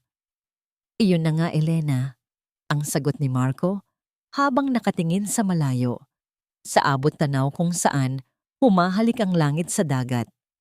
Dahil malaya na ako, natuto na akong pumili at pinili kong maging anino na lang na nagbabantay sa'yo. Hindi ko hinihiling na patawarin mo ako o tanggapin mo ako ulit. Sapat na sa akin na makitang nakangiti ka sa umaga habang hawak ang mga tinapay mo. Iyon ang tanging paraan para mabuhay ako ng may kabuluhan. Inilabas ni Marco ang isang maliit na supot mula sa kanyang bulsa. Inilapag niya ito sa ibabaw ng poste ng gate. Pandesal lang ang nakayanan kong bilhin kanina sa kanto. Gusto ko lang maramdaman ang lasa ng pagsisikap bago ako bumalik sa trabaho. Tumalikod na si Marco para umalis, ngunit tumigil siya nang muling magsalita si Elena. Ang mga kamay mo, sabi ni Elena, mas marangal silang tignan ngayon kaysa noong may suot silang ginto. Isang tipid na ngiti ang sumilay sa mukha ni Marco bago siya tuluyang naglakad palayo, unti-unting nawawala sa liko ng kalsada. Pumasok si Elena sa loob at kinuha ang supot na iniwan ni Marco. Binuksan niya ito. Sa loob, hindi lang pandesal ang naroon. May isang maliit na papel kung saan nakasulat ang isang address ng isang orphanage. Doon pala napupunta ang kalahati ng kinikita ni Marco mula sa pagiging obrero, isang donasyon sa pangalan ng kanilang anak na hindi na isilang. Naramdaman ni Elena ang isang mainit na luha na dumaan sa kanyang pisngi. Hindi ito luha ng sakit, kundi luha ng pagpapalaya. Napagtanto niya na ang pagbabago ni Marco ay hindi para sa kanya, kundi para sa sariling kaluluwa nito. At sa pagkilala niya sa pagbabagong yon, tuluyan na ring naghilom ang huling sugat sa kanyang puso. Lumapit si Gabriel sa kanya at ipinatong ang kamay sa kanyang balikat. Elena, handa na ang huling batch ng tinapay. Maraming tao ang naghihintay. Tumingin si Elena kay Gabriel, pagkatapos ay muling tumingin sa kalsadang tinahak ni Marco. Ngumiti siya. Isang ngiting puno ng pag-asa.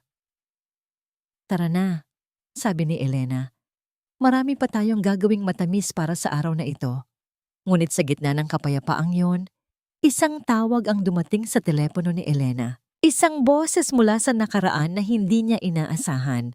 Isang boses na nagbabalitang ang mommy ni Marco, si Doña Sita, ay nasa malubhang kalagayan at may huling hiling na tanging si Elena lamang ang makakatugon.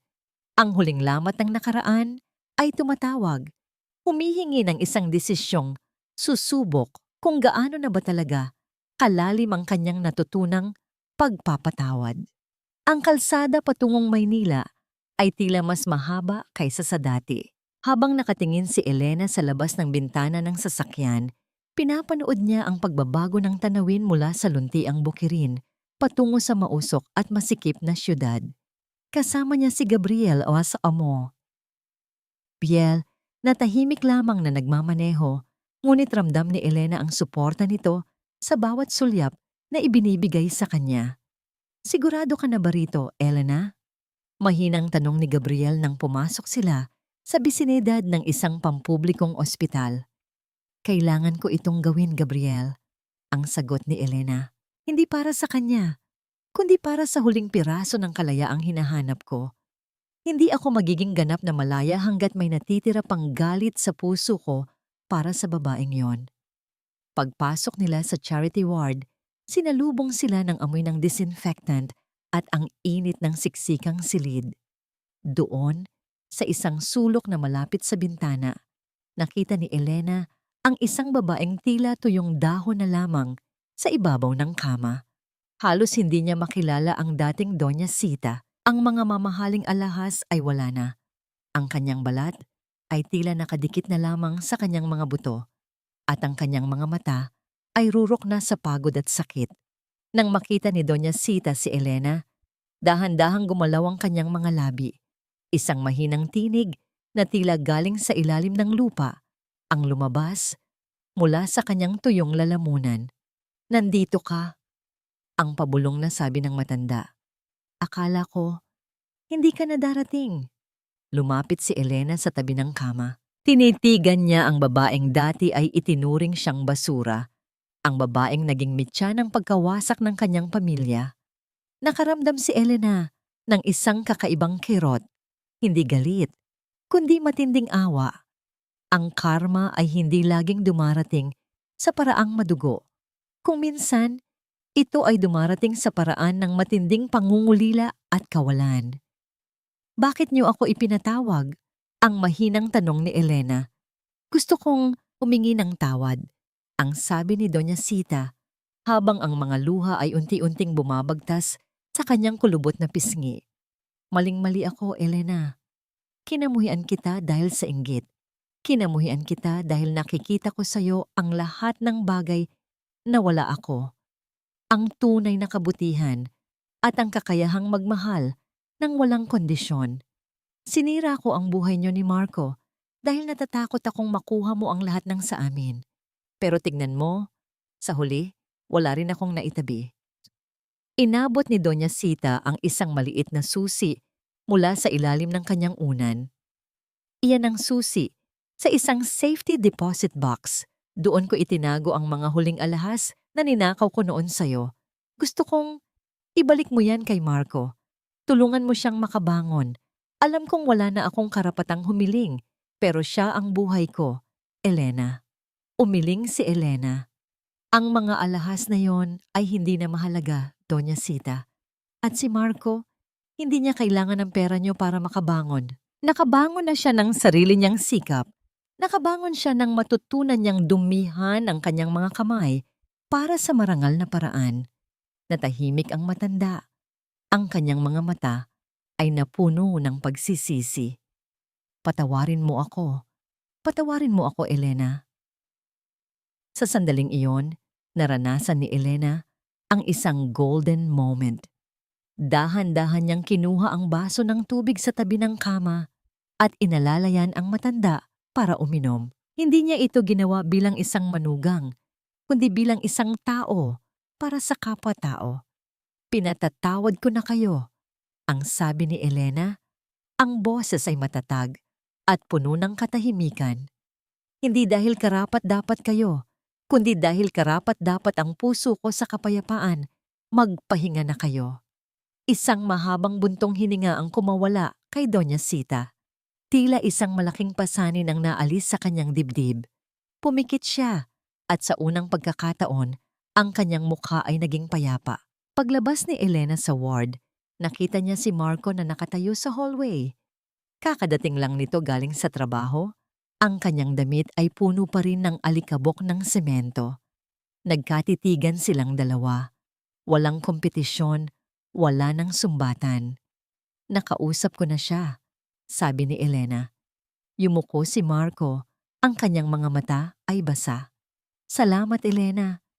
Salamat sa huling pagkakataong ibinigay mo sa kanya. Marco? Tawag ni Elena. Bago siya tuluyang lumisan, sana sa susunod na pagkakataon na magmahal ka, gawin mo yon ng buong buo. Huwag kang matakot na maging totoo. Naglakad si Elena patungo sa pintuan ng ospital kung saan naghihintay si Gabriel. Hindi siya lumingon sa likod. Ang landas ng pagsisisi ni Marco ay kanya nang tinahak ng mag-isa at ang landas ng kalayaan ni Elena ay lalong naging maliwanag. Ngunit sa labas ng ospital, isang hindi inaasahang pangyayari ang naganap. Isang babaeng tila baliw at gusot-gusot ang suot ang biglang sumulpot mula sa mga nakaparadang sasakyan at hinarangan si Elena. Vanessa. Ikaw. Tili ni Vanessa. Ang kanyang mga mata ay nanlilisik at puno ng desperasyon. Dahil sa'yo, nawala ang lahat sa akin. Pinahiya mo ako sa buong mundo. Ngayon, sisiguraduhin kong hindi ka rin magiging masaya. May inilabas si Vanessa na isang matulis na bagay mula sa kanyang bag. Akmang susugod siya kay Elena nang mabilis na humarang si Gabriel, ngunit isang tao ang mas mabilis na kumilos mula sa likuran. Vanessa, itigil mo yan, ang sigaw ni Marco habang hinahawakan ng braso ng babae. Isang matinding gulo ang nangyari sa gitna ng parking lot. Ang huling desperadong pagtatangka ng nakaraan na sumira sa kasalukuyan ay tila isang bagyong pilit na nagbabanta, ang cliffhanger. Sa gitna ng pag-aagawan, isang malakas na tunog ng pagbagsak ng katawan sa semento ang narinig. May isang taong nasaktan at ang dugo ay nagsimulang kumalat sa puting semento ng ospital. Sino ang sumalo sa galit ni Vanessa? At ito na ba ang huling sakripisyong kailangang bayaran para sa kalayaan ni Elena? Ang matalim na dulo ng patalim ay kumislap sa ilalim ng bumbilya ng parking lot, ngunit bago pa ito, dumampi sa balat ni Elena, isang mabilis na anino ang humarang. Ang malakas na tunog ng katawan na bumangga sa isa pang katawan ay bumasag sa katahimikan ng gabi. Kasunod, ang pagbagsak ng isang metal sa semento na lumikha ng isang matinis na tunog na umalingaw-ngaw sa paligid. Marco! Ang hiyaw ni Elena. Nakatayo si Elena, hindi makagalaw sa gulat. Habang pinapanood ang dahan-dahang pagluhod ni Marco sa semento, sinalo ni Marco ang saksak na dapat ay para kay Elena. Ang kanyang mga kamay ay mahigpit na nakahawak sa kanyang tagiliran at ang puting t-shirt na suot niya ay mabilis na tinina ng malapot at matingkad na pula. Si Vanessa, na tila nawala na sa katinuan, ay napaatras habang nanginginig ang mga kamay. Ang kanyang mga mata ay nanlilisik pa rin sa galit. Ngunit ang takot ay nagsimula nang lumamon sa kanyang mukha nang makita ang dugo. Hindi nagtagal, mabilis na rumesponde ang mga security guard ng ospital at si Gabriel. Pinigilan nila si Vanessa na nagpupumiglas pa rin at nagsisigaw ng mga salitang puno ng puot hanggang sa dumating ang mga pulis para tuluyan siyang ilayo. Dali-daling lumuhod si Elena sa tabi ni Marco. Ang kanyang mga kamay, na dati ay puno ng harina sa kanyang panaderya, ngayon ay puno na naman ng dugo ng lalaking naging bahagi ng kanyang pinakamadilim na alaala. Bakit mo ginawa iyon? Ang basag na tinig ni Elena. Ang kanyang puso ay tumitibok ng mabilis, puno ng takot at pagkalito. Huminga ng malalim si Marco. Ang bawat hininga ay tila isang pakikipaglaban sa sakit.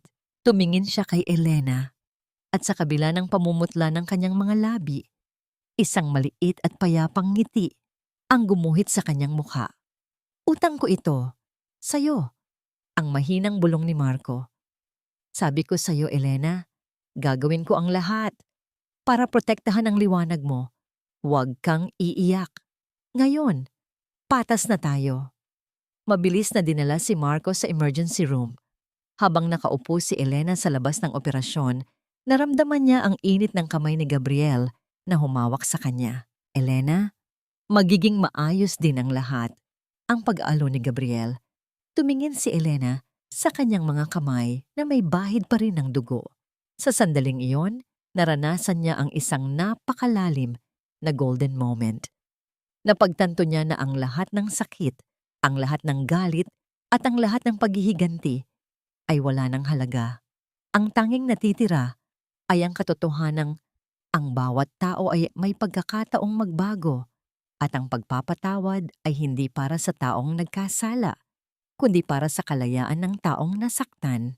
Ilang oras ang lumipas, lumabas ang doktor at ibinalitang ligtas na si Marco.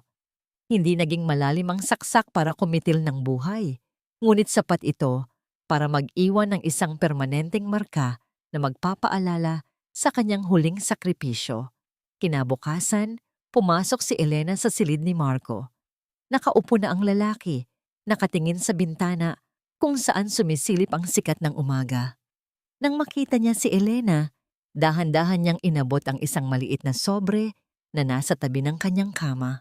Ano ito? Tanong ni Elena. Iyan ang huling piraso ng aking paglaya. Ang sagot ni Marco.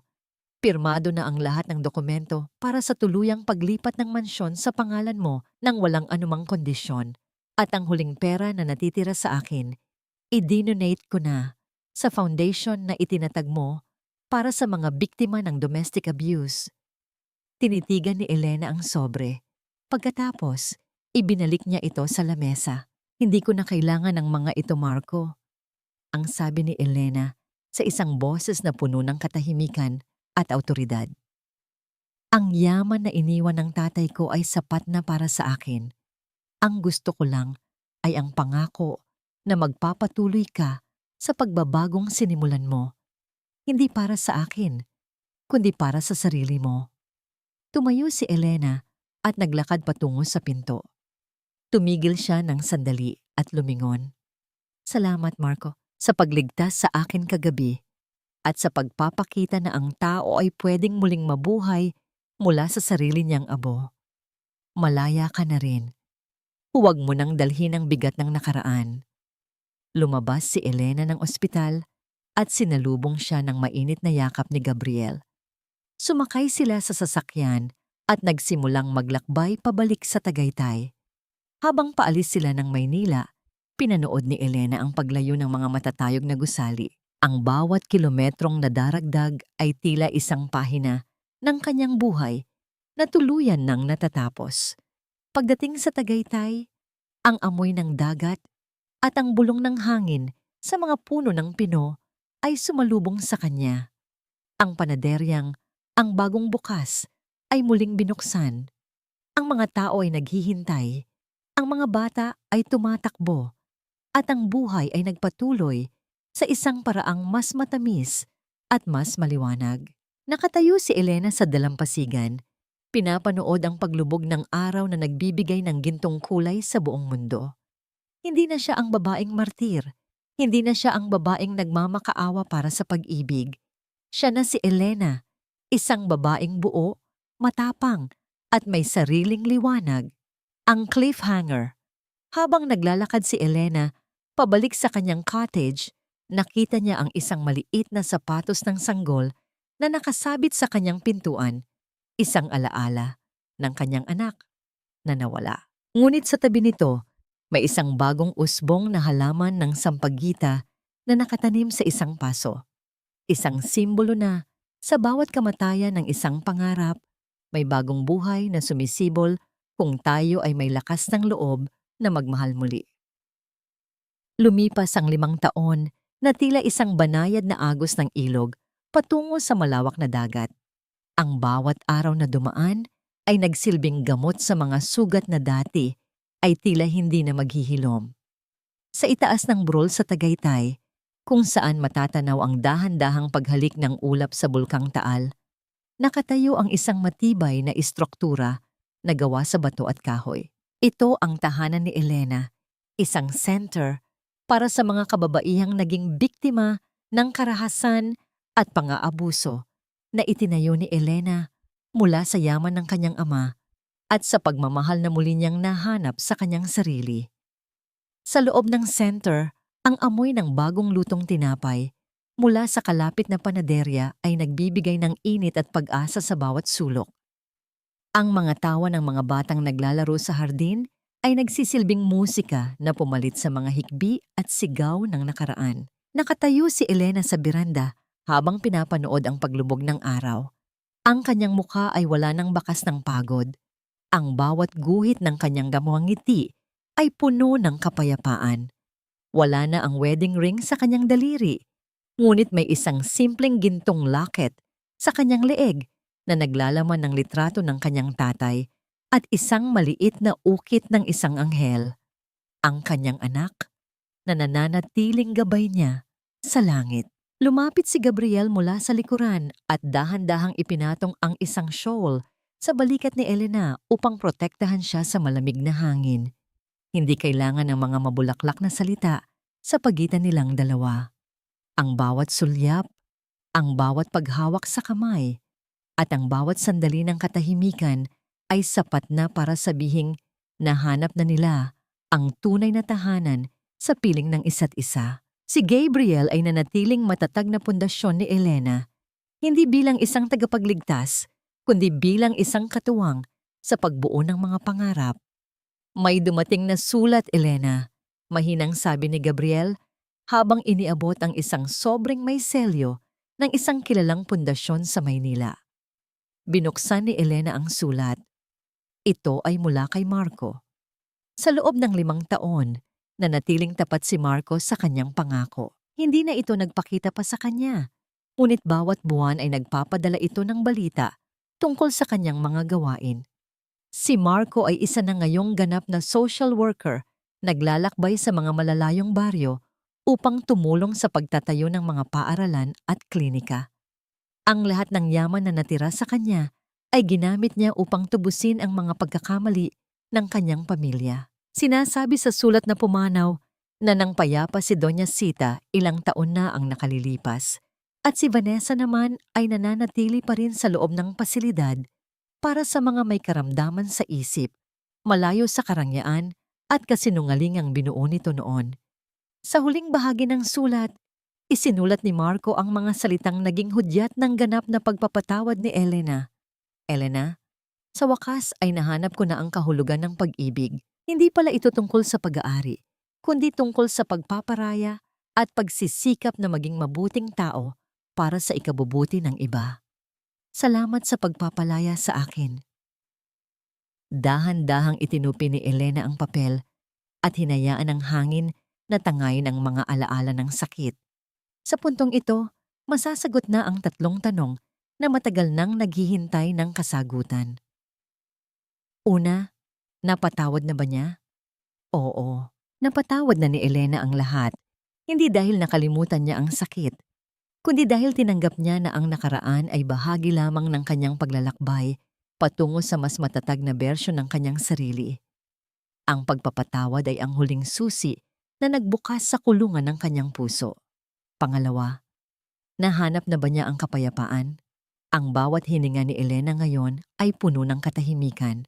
Hindi na siya naghahabol sa pag-ibig ng iba dahil nahanap na niya ang pag-ibig sa loob ng kanyang sariling pagkatao. Ang kanyang kapayapaan ay hindi na nakadepende sa kung sino ang kasama niya, kundi sa kung sino siya sa harap ng salamin. At panghuli, anong aral ang naiwan sa kanyang puso?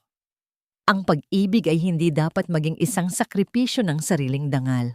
Ang tunay na tahanan ay hindi ang bahay na may mamahaling kasangkapan, kundi ang lugar kung saan malaya kang huminga, malaya kang mangarap, at malaya kang maging ikaw. Habang unti-unting lumulubog ang araw at lumalabas ang mga unang bituin, humawak si Elena sa braso ni Gabriel. Sabay silang pumasok sa loob ng bahay kung saan naghihintay ang hapagkainan na puno ng simpleng pagkain at tunay na ligaya. Ang bagong umaga ay hindi na lamang isang pangako. Ito ay isang katotohanang kasama na niya sa bawat paggising. Tapos na ang kwento ng martir na si Elena.